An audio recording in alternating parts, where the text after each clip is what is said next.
Bon matin et bienvenue parmi nous pour ce service de dimanche.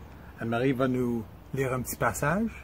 Oui, alors je vais lire un passage qui est dans Colossiens 1, de 4 à 6. Mais je veux juste dire, cette lettre, Colossiens, ça pourrait être une lettre qui est adressée à vous tous qui écoutez. Alors, en effet, nous avons été informés de votre foi en Jésus-Christ et de l'amour que vous avez pour tous les saints à cause de l'espérance qui vous est réservée au ciel.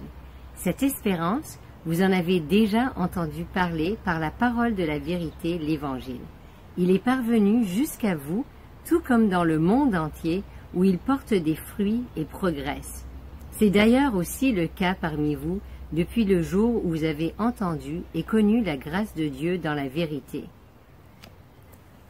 Alors, mais c'est ça m'inspire particulièrement parce qu'il y a tellement de gens qui ont aidé vraiment parmi vous dans tous les déménagements de cette semaine, et nous avons été particulièrement touchés parce que nous on a participé dans le fond à voir tous les frères de la rive nord avec leurs fils aussi ados qui ont aidé tellement pour le déménagement, et c'est vraiment une manifestation dans le fond des fruits de l'esprit et de l'amour pour tous les saints. Amen. Alors c'est ça, Randy va prier. Père, Papa, merci tellement pour ton amour pour nous, Père. Merci tellement pour la grande famille spirituelle que tu nous donnes, Père. Merci pour l'exemple de Jésus, Père. Aide-nous à vraiment avoir des cœurs à aimer, à servir, à être là pendant ces moments difficiles que tout le monde passe à travers. Père, fais en sorte qu'on brille dans la communauté. Merci tellement encore une fois qu'on puisse te louer, être en service même d'une façon virtuelle, mais que je sens vraiment la présence de tout le monde ce matin, Père. Je te prie tout ça au nom de ton Fils Jésus. Amen. Amen. Bon alors, bon dimanche.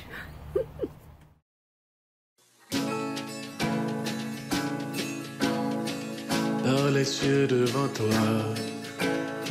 splendeur et majesté,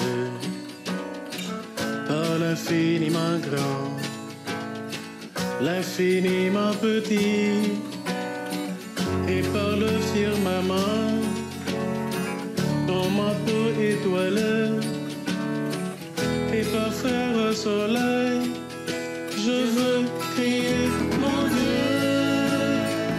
Tu es grand, tu es beau, Dieu vivant, Dieu très haut, tu es le Dieu d'amour. Mon Dieu, tu es grand, tu es beau, Dieu vivant, Dieu très haut, Dieu présent en toute création. Dans tous les océans et par toutes les mers, par tous les continents et par l'eau des rivières, par le feu qui te dit comme un buisson ardent, et par l'aile du vent, je veux crier mon Dieu. Tu es grand, tu es beau, Dieu vivant, Dieu très haut,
Alors bonjour à tous, j'espère que vous allez bien, que vous avez pris ce temps de confinement pour vous reposer votre corps, votre âme et votre esprit. Pour ma part, oui, je l'ai fait et ça m'a fait beaucoup de bien. Toutefois, durant le confinement, j'ai quand même eu plusieurs ouvertures. Vous savez comment je suis quelqu'un qui est plutôt joyeuse, positive, qui va regarder la vie avec un peu les licornes et les arcs-en-ciel. Et récemment, ça n'a pas été le cas. Je vous dirais qu'avec le confinement, plusieurs sujets sont ressortis. Je fais partie au travail d'un groupe qui s'appelle l'équité en matière d'emploi, donc le comité consultatif. Et on parle des diversités. Les diversités se retrouvent à être les personnes autochtones, les femmes, les personnes en situation de handicap et les minorités visibles et les LGBTQ+, donc lesbiennes, gays. Et dans ce groupe-là, on traite de toutes sortes de besoins qui se font ressentir par les gens qui font partie de ces groupes-là. Et récemment, j'ai fait un plan d'action pour les minorités visibles. Et je vous dirais que c'est venu réveiller des choses en moi qui soit dormaient ou soit étaient absents et qui ont été créés ou je sais pas, mais c'est venu faire ressortir plusieurs de mes insécurités, de mes blessures passées, présentes, moi étant femme, faisant partie des minorités visibles en plus. Donc, je devais défendre la cause des minorités visibles face à des gens qui ne comprenaient pas l'enjeu, qui n'avaient pas vécu même l'enjeu, et à divers niveaux. Et ça m'a amené à comprendre que malheureusement, l'être humain juge de ce qu'il sait, de ce qu'il connaît, de par son éducation, de par son environnement. Et c'est avec ça qu'il voit la vie. Ce sont ses lunettes. Et ces lunettes, malheureusement, vont fort probablement, ou peut-être, j'espère en tout cas, vont souvent blesser les autres, mettre les autres de côté, les rejeter et les faire sentir à part, les faire sentir comme s'ils ne sont pas importants ou qu'ils sont moindres. Pourquoi? J'imagine que c'est parce qu'eux-mêmes veulent être valorisés ou avoir du pouvoir. Je me suis posé beaucoup de questions. Je n'ai pas de réponse à tout en ce moment. Par contre, j'ai compris que pour Dieu, c'était nécessaire d'envoyer Jésus. Parce que nous avons vraiment un monde brisé. Juste pendant la période de cette pandémie, il y avait des regards pas mal discriminatoires sur les Asiatiques, pensant que tous les Asiatiques, ce sont ceux qui avaient la maladie. Bon, vous savez tous, il y a eu la situation avec George Floyd, bien évidemment. Et ça démontre juste comment notre monde est blessé. Et que moi-même, j'en fais partie. Je fais partie de ceux qui vont blesser les autres à cause de leurs différences, par mes propres jugements qui sont biaisés. Et j'aimerais vous dire combien je suis reconnaissante pour la croix. Parce que cette croix-là m'amène, la croix de Jésus, l'amour, le sacrifice de Jésus à la croix, m'amène à moi à réaliser que même les méchants, même ceux que je considère moi méchants, ne sont pas nécessairement méchants. C'est le péché qui amène toutes ces choses. Et oui, c'est facile à dire, mais pas facile à vivre. On sait très bien que tant et aussi longtemps que chacun d'entre nous, on ne respecte pas les commandements de Dieu, il y aura toujours place à ce que Satan et ses démons et le mal puissent s'ingérer, puissent venir s'immiscer dans nos relations et nous diviser. C'est surtout ça que je réalise. Et pour ça, j'aimerais vous lire 2 passages rapidement. Le premier, ce sera 1 Corinthiens 13. Et ça dit ceci. « Aujourd'hui, nous voyons au moyen d'un miroir, d'une manière obscure, mais alors nous verrons face à face. Aujourd'hui, je connais en partie, mais alors je connaîtrai comme j'ai été connue. Maintenant donc, ces 3 choses demeurent, la foi, l'espérance, la charité, mais la plus grande de ces choses, c'est la charité. » Et ça, c'est 1 Corinthiens 13, 12 et 13. Et l'autre passage que je voulais vous partager, c'était dans 1 Jean 3, verset 16. 1 Jean 3, verset 16, et ça dit, « Nous avons connu l'amour en ce qu'il a donné sa vie pour nous.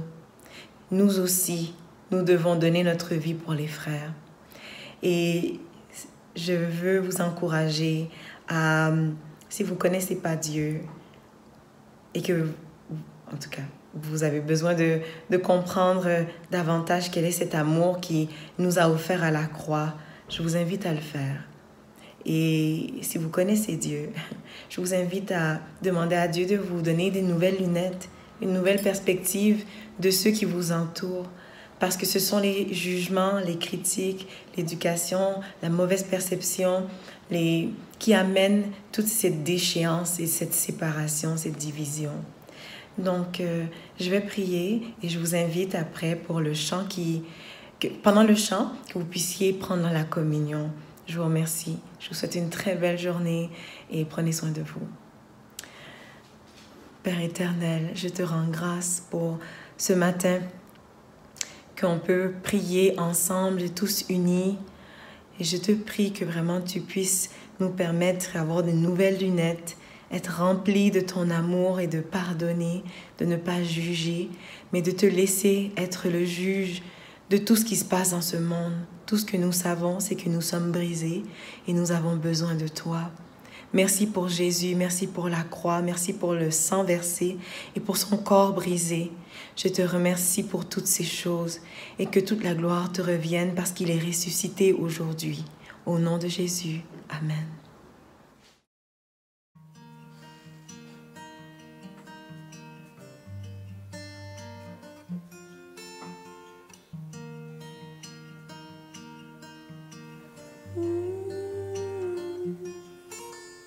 God of creation, there at the start, before the beginning of time.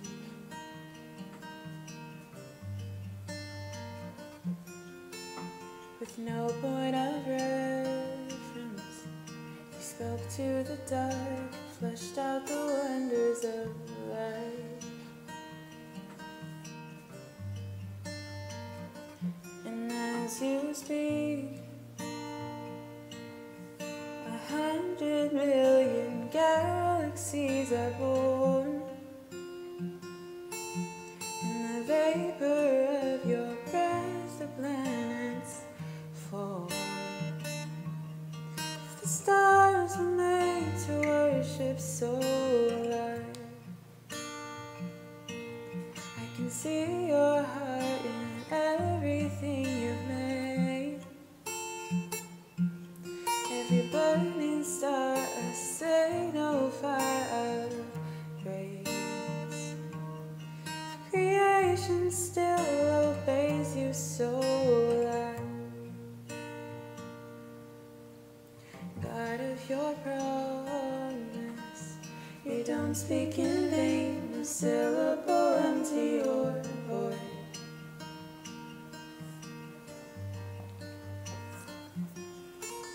For once you have spoken, all nature and science must follow the sound of your voice. And as you speak, 100 billion creatures catch your breath, evolving in pursuit of what you said. It all reveals your nature so alive.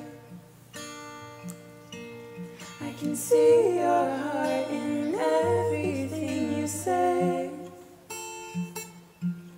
Every painted sky, a canvas of your grace. The creation sings your praises so alive. If the stars were made to worship so alive, if the mountains bow in reverence so alive, if the ocean oceans roar your kindness, so will I. For if everything exists to lift you high, so will I. If the wind goes where you send it, so will I. If the rocks cry out in silence, so will I. If the sum of all your graces still falls shy, and we'll sing again 100 billion times.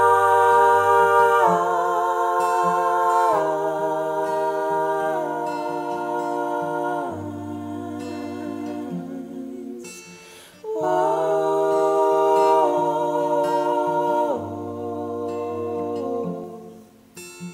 God of salvation, you chased down my heart through all of my failure and pride.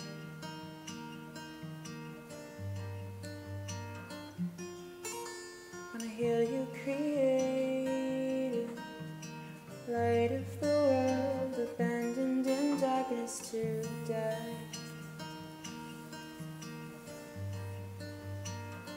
And as you speak, 100 billion failures disappear. Where you lost your life so I could find it here. If you left the grave behind you, so will I can see your heart in everything you've done. Every part designed in a work of art called love. If you gladly chose surrender, so will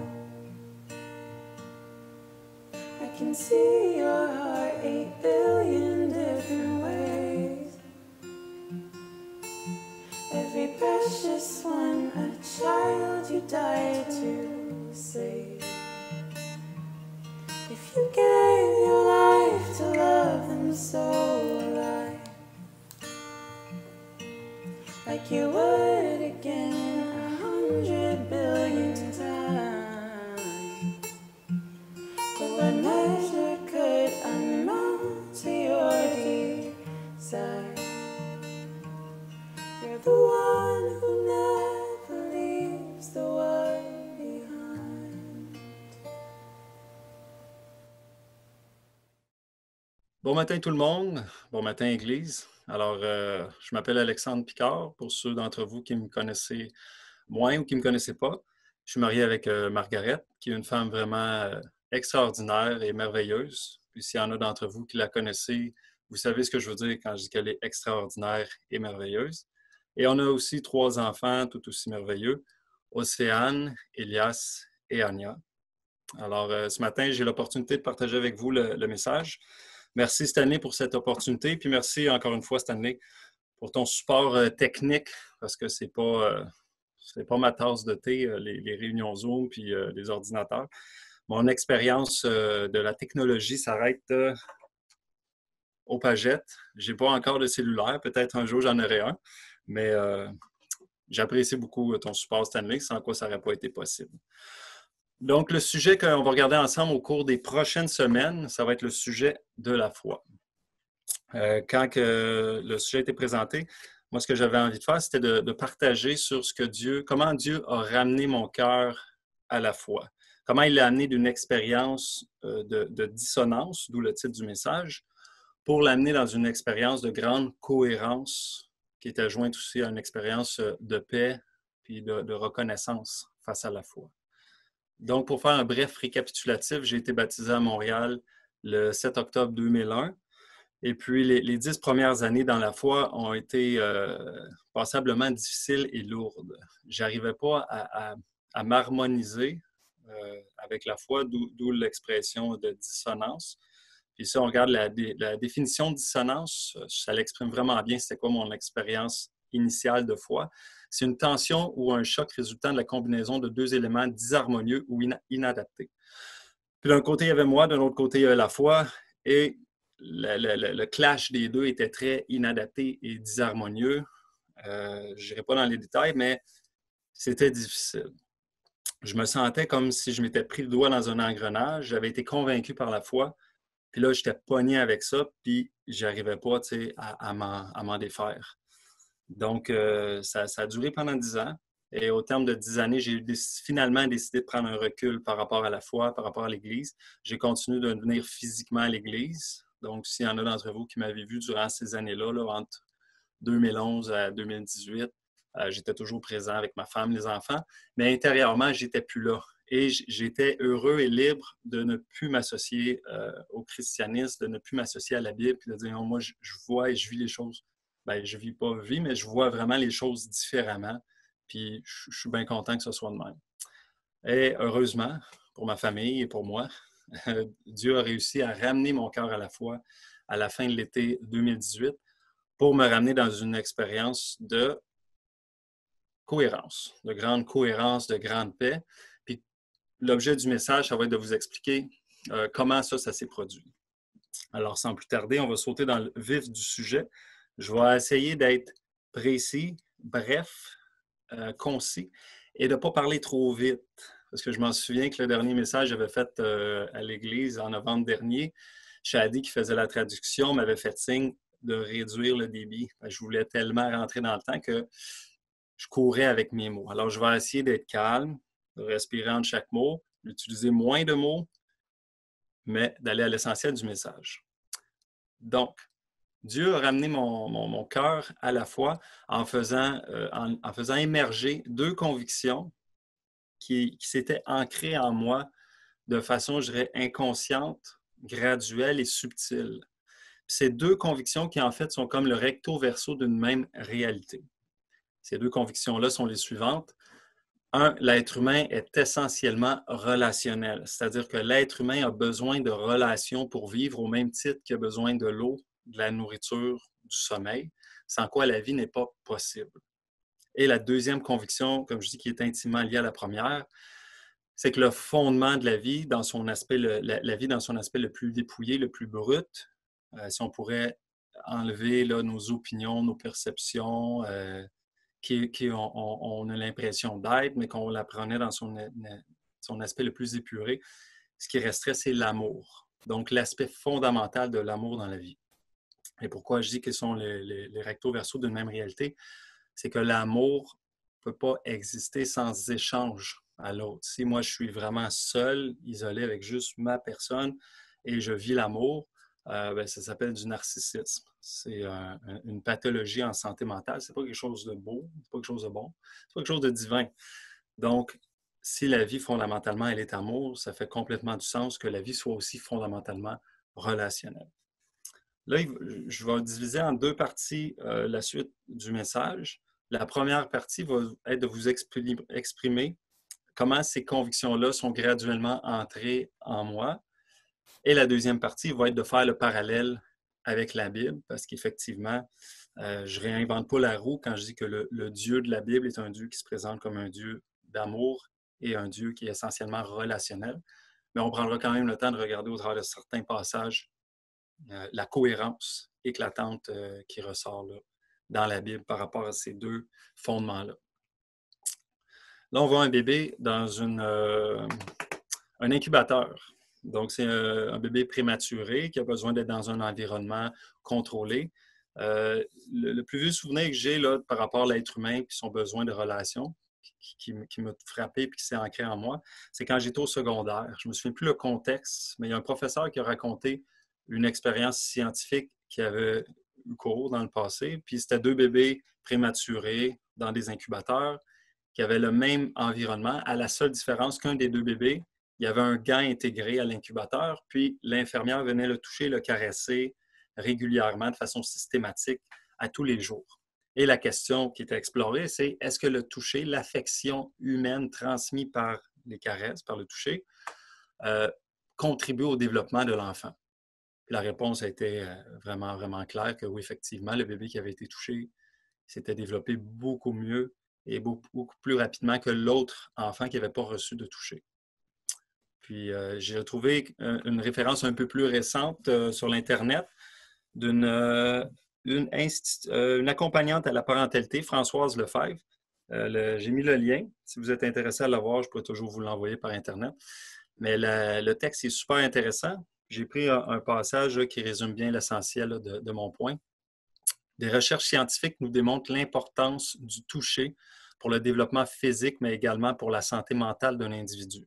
Ainsi, les nouveau-nés prématurés ont une croissance plus rapide et sortent plus rapidement de l'hôpital s'ils sont massés régulièrement.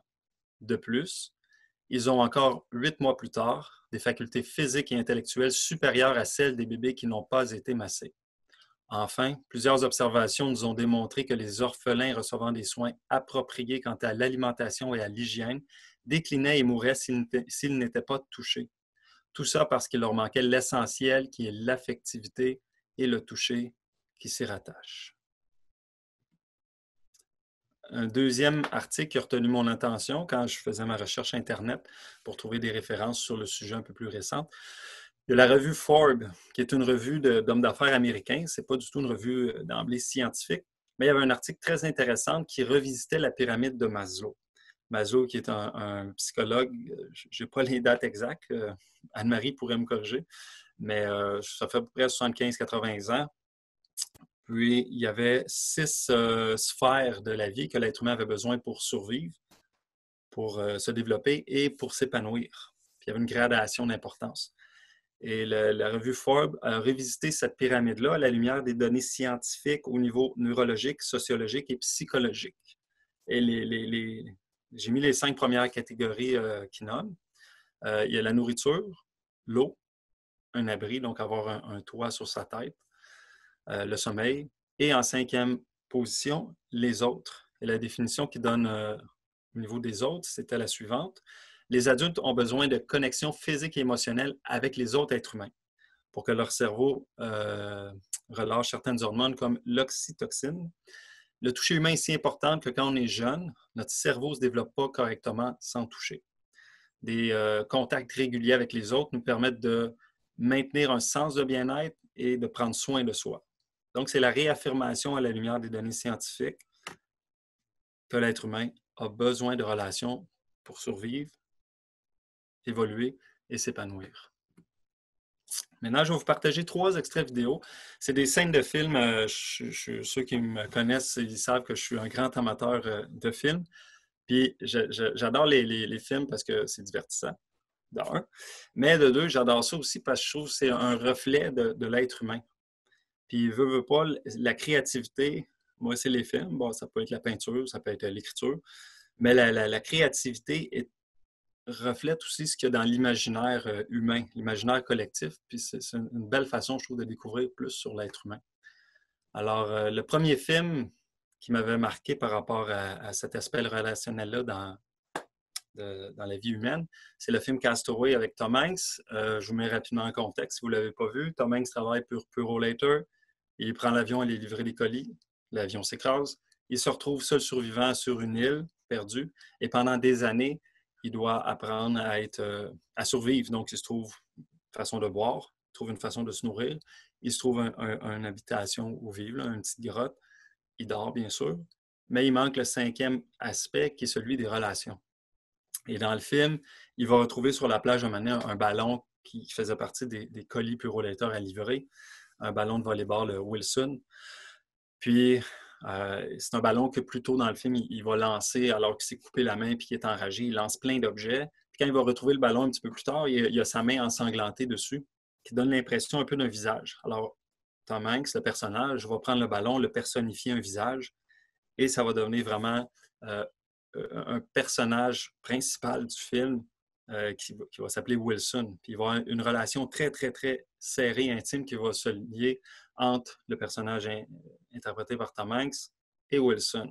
Puis la scène que je vais vous montrer, c'est à un moment donné dans le film, Tom Hanks fait un radeau de fortune pour essayer de quitter l'île. Après plusieurs années, il dit « Personne ne va me retrouver. » Fait qu'il essaie de retourner vers la civilisation. Puis il s'en va avec son radeau et bien sûr Wilson. Il s'endort sur son radeau et à un moment donné, il se réveille. Wilson n'est plus là. Puis là, il se met à crier puis à le chercher partout. Puis il voit qu'il s'en va à la dérive un petit peu plus loin dans l'eau. Donc là, Tom Hanks saute dans l'eau pour essayer d'aller le récupérer. Puis je vous laisse voir la suite.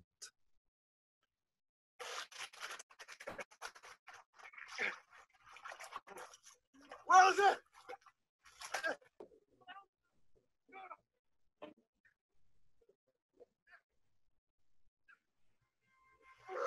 Wilson!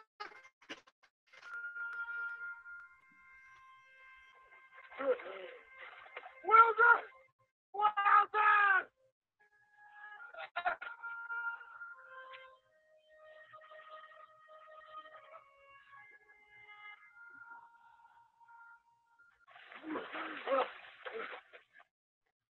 Wilson! Wilson! I'm sorry! I'm sorry, Wilson! Wilson, I'm sorry! I'm sorry! Wilson! I can't! Wilson! Wilson!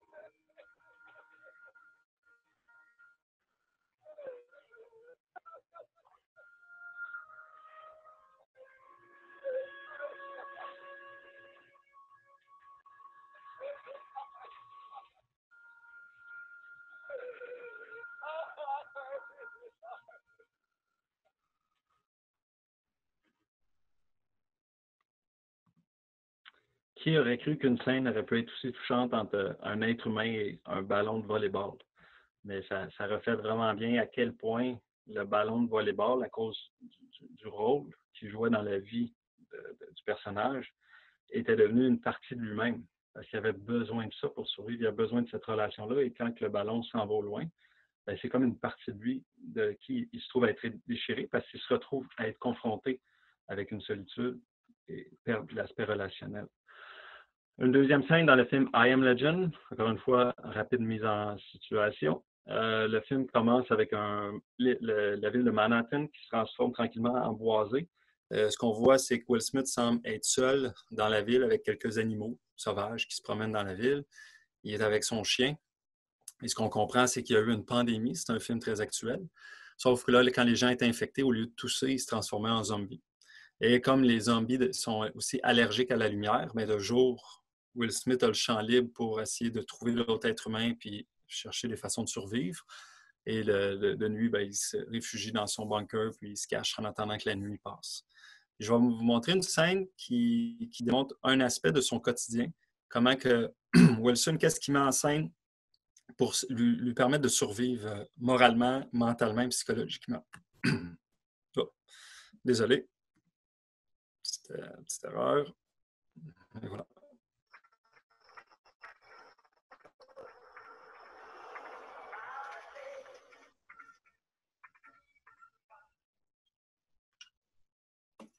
Hey!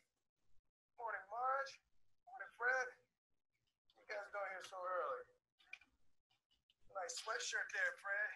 Don't sit it down anywhere.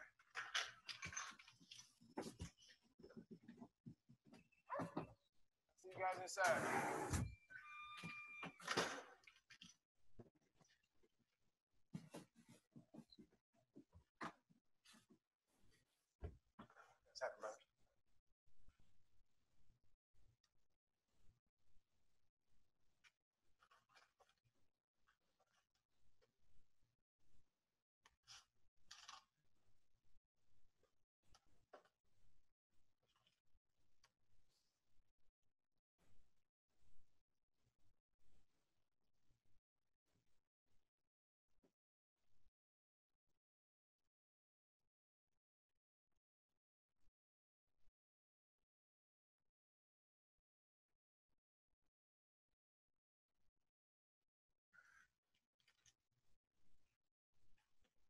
Morning, Hank.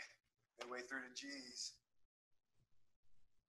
Hey, who's the girl? Never mind. Hey, I'll see you in the morning.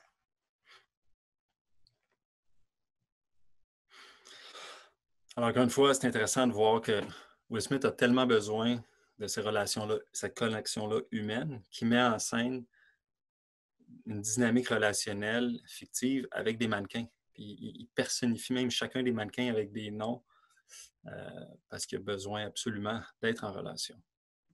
Un dernier extrait, c'est un film qui s'appelle Into the Wild, un film réalisé par Sean Penn, si ça vous intéresse.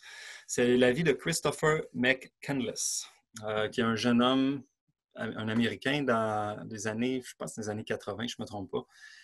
Il était dans la vingtaine, jeune vingtaine, et puis il était en quête d'absolu. Il voulait trouver la vérité, la vraie liberté, puis il voulait se dépouiller de tout le côté là, bourgeois de sa vie, les possessions, les richesses. Alors, il abandonne littéralement sa famille, ses biens, puis il s'en va sur le pouce avec juste un pack-sac.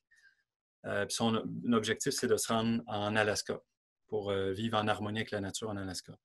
Et c'est une des dernières scènes du film, parce que le personnage a malheureusement réellement existé. Il est décédé dans un petit campement. Il avait trouvé un bus qui servait de campement pour des chasseurs en Alaska. Et il a été trouvé un printemps mort. Puis la cause de sa mort serait la malnutrition. Il n'avait pas réussi à se trouver la nourriture. Puis il aurait mangé une racine qu'il pensait qu'il était comestible, mais qui n'était pas comestible. Tout ça pour dire qu'il y avait un journal où il écrivait dedans. Puis une des dernières phrases qu'il a écrites avant de mourir, c'est la phrase qui est mise en scène dans cette scène-là. Alors portez attention à ce que le personnage écrit.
Happiness only real when shared. La joie peut seulement être vraie lorsqu'elle est partagée. C'était sa conclusion au terme de son périple, puis confronté à sa solitude. Alors, c'est criant de vérité et c'est très, pour moi, ça m'a marqué profondément. Puis jusqu'à aujourd'hui, je vous le partage encore.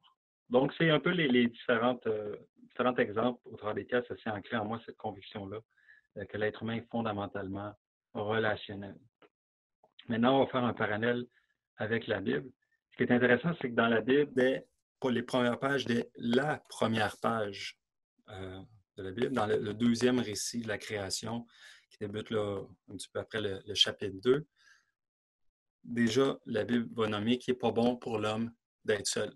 Puis on voit Dieu qui dit « Je vais faire une aide à l'homme ». Donc, il présente comme s'il aurait créé les animaux pour les amener devant l'homme, pour que l'homme lui donne un nom, puis qu'il puisse être en relation, parce qu'il y a ce besoin-là fondamental d'être en relation, c'est ce que la Bible démontre. Mais c'est pas assez, il manque quelque chose. Un peu comme on voit notre ami Will Smith dans le film qui a son chien avec lui, ça l'aide, mais il manque encore quelque chose. Il y avait ce besoin de connexion-là avec des êtres humains. Et suite à ça, le récit va le montrer, va illustrer comme quoi Adam se serait fait endormir et Ève serait venue de sa côte. Bon, que ce récit-là soit historique, symbolique, ce n'est pas la question que je veux toucher ce matin. Le point est que ce récit-là est vrai. Indépendamment de la valeur historique ou pas, le récit est vrai parce que ce qu'il exprime, c'est que l'être humain a besoin d'être en contact avec quelqu'un qui est de la même substance, la même nature que lui. Quand Adam le voit, il va dire voici vraiment les os de mes os, la chair de ma chair. Et après ça, ça dit, l'homme va quitter son père et sa mère, il va s'attacher à sa femme et ils deviendront une seule chair. Donc, le besoin fondamental de l'être humain d'être un avec l'autre est criant dès le début de l'Écriture. Puis si on va dans le premier récit de la création, qui donne la gradation de l'apparition des éléments dans la vie, là, à partir de la création du ciel, de la terre et tout ce qu'elle comporte. Quand Dieu vient à créer l'être humain, il va dire « faisons l'homme à notre image, selon notre ressemblance ». Alors, c'est de façon subtile et un peu voilée dans l'Ancien Testament parce qu'il y a le « nous » qui fait référence. Là, il y a différentes interprétations. Certains vont dire que c'est à cause d'une forme de politesse ou ça parle d'une formule qui était utilisée pour la royauté ou ça parle de Dieu et de la cour céleste, etc., etc. Mais moi, ce que je vois, c'est que dans la Genèse, Dieu se nomme au pluriel. Et il dit « créons l'homme à notre image ». Et dans le verset suivant, ça dit que Dieu créa l'homme à son image, il le créa à l'image de Dieu. Il créa l'homme et la femme. Donc l'homme, on va dire avec un grand H, qui est à l'image de Dieu, c'est l'homme, c'est masculin et féminin. Les deux ensemble, devenant une seule chair, sont à l'image de Dieu. Parce que Dieu étant aussi un Dieu pluriel qui est un. Dieu est un Dieu unique, mais est un Dieu unique qui est relationnel. Et c'est la révélation qui vient au travers du Nouveau Testament, au travers de Jésus. J'ai pris, on pourrait faire un long message. Là, je vais essayer de me limiter dans mon temps qui achève. Mais l'Évangile de Jean principalement, les lettres de Paul, le Nouveau Testament pointe vers le fait que Jésus est Dieu et Jésus est à la fois Fils de Dieu. Donc, il y a une relation, ils sont distincts, mais ils sont un. Il y a le Père, le Fils et l'Esprit qui sont l'être divin, mais qui est aussi un Dieu pluriel. Alors, la nature relationnelle fondamentale de Dieu est exprimée et est révélée au travers de Jésus.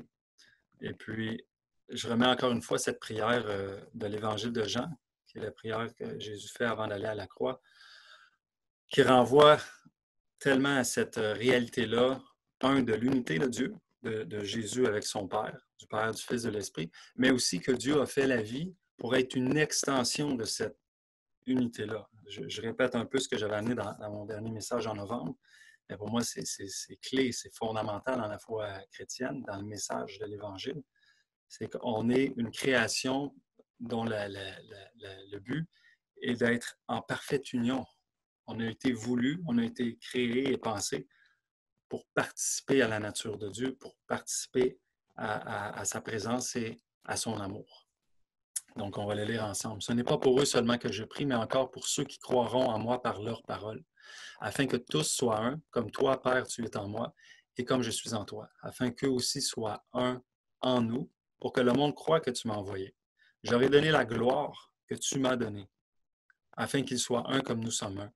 Moi en eux et toi en moi, afin qu'ils soient parfaitement un et que le monde connaisse que tu m'as envoyé et que tu les as aimés comme tu m'as aimé. Père, je veux que là où je suis, ceux que tu m'as donnés soient aussi avec moi. Je leur ai fait connaître ton nom et je leur ferai connaître afin que l'amour dont tu m'as aimé soit en eux et que je sois en eux. Puis enfin, un dernier passage qui reflète à nouveau cette nature-là de Dieu qui est une nature d'amour, de don de soi. À l'intérieur de Dieu, il n'y a rien qui retient. Le concept de propriété privée est absent. C'est un peu à l'inverse. Nous, on vit dans un monde où chaque province, pays, individu essaie d'assir ses intérêts et veut les protéger, les garder.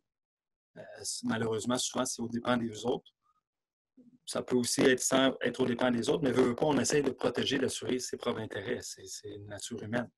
Mais Dieu n'est pas comme ça. Dieu en essence, il est don de soi, il est partage, il est amour, c'est ce qu'il est fondamentalement. Et dans le passage de 1 Corinthiens, je trouve ça parfaitement exprimé quand Paul va dire que personne ne mette sa gloire dans les hommes, car tout est à vous. Soit Paul, soit Apollos, soit Céphas, soit le monde, soit la vie, soit la mort, soit les choses présentes, soit les choses à venir.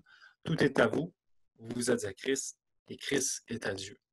Alors, on voit encore une fois cette idée-là d'unité parfaite, de fusion.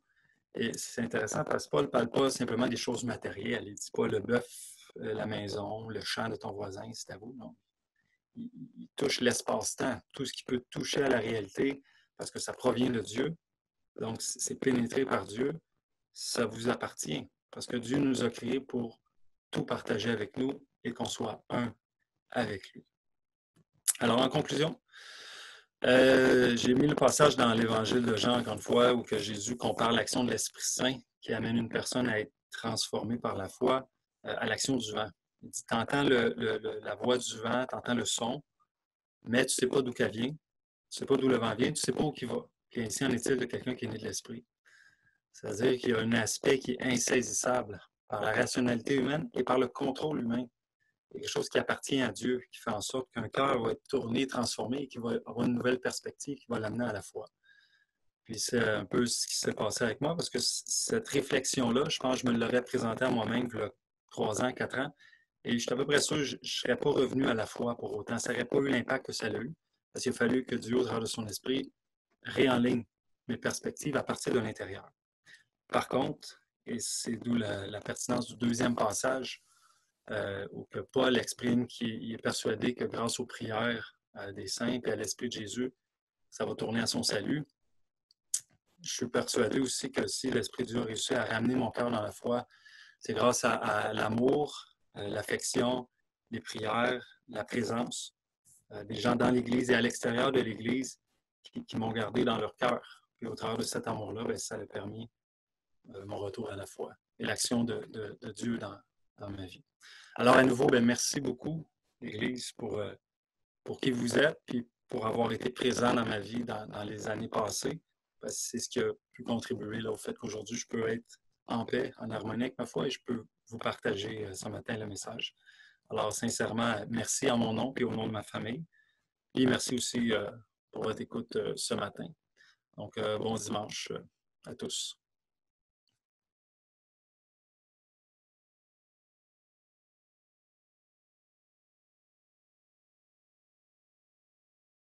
I delight in the Lord. My soul rejoices in my God, for he has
Bonjour à tous.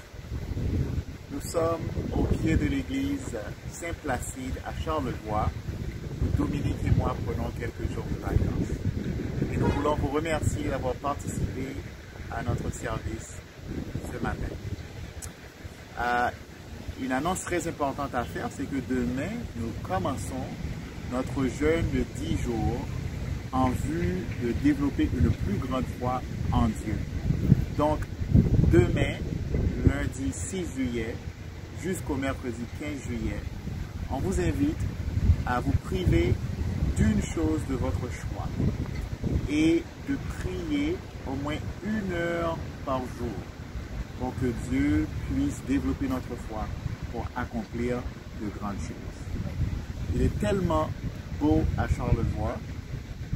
Nous allons nous déplacer et aller dans un autre lieu pour continuer notre conclusion. À tantôt!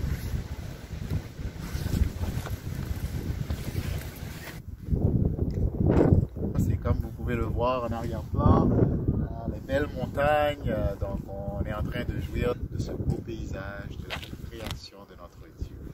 On vous remercie d'avoir participé avec nous ce matin à notre service. On espère que vous avez été inspirés et encouragés.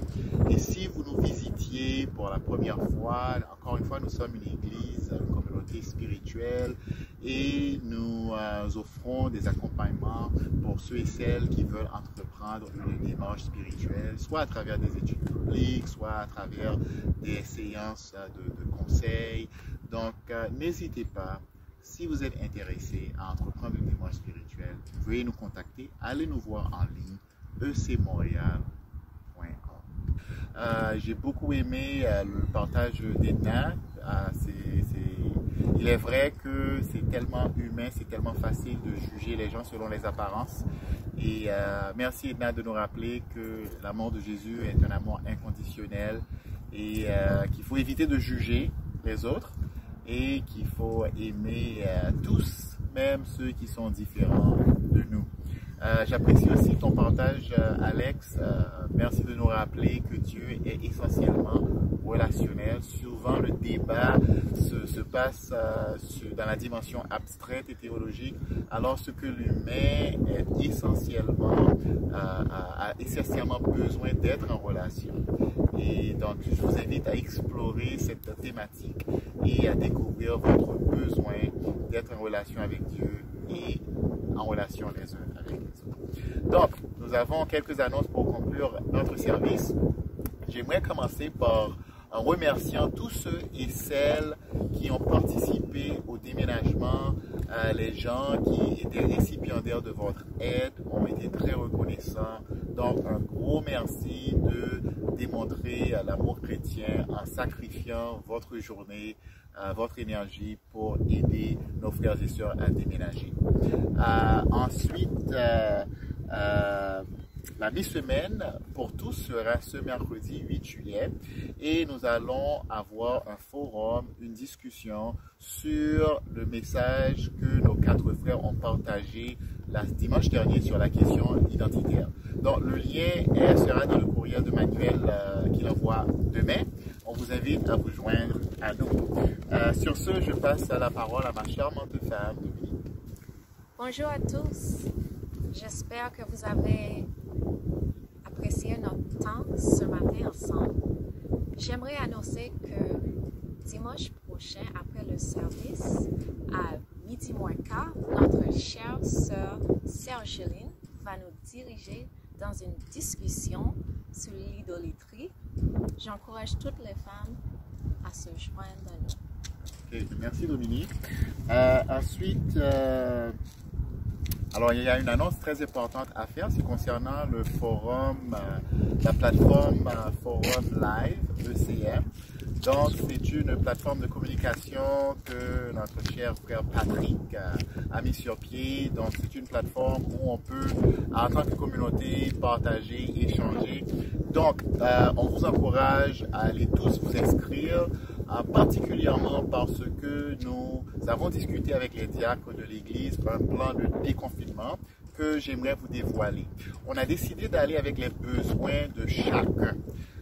Je sais qu'il y a certaines personnes dans notre communauté qui ont hâte à sortir de chez eux, à aller rencontrer des frères et des sœurs.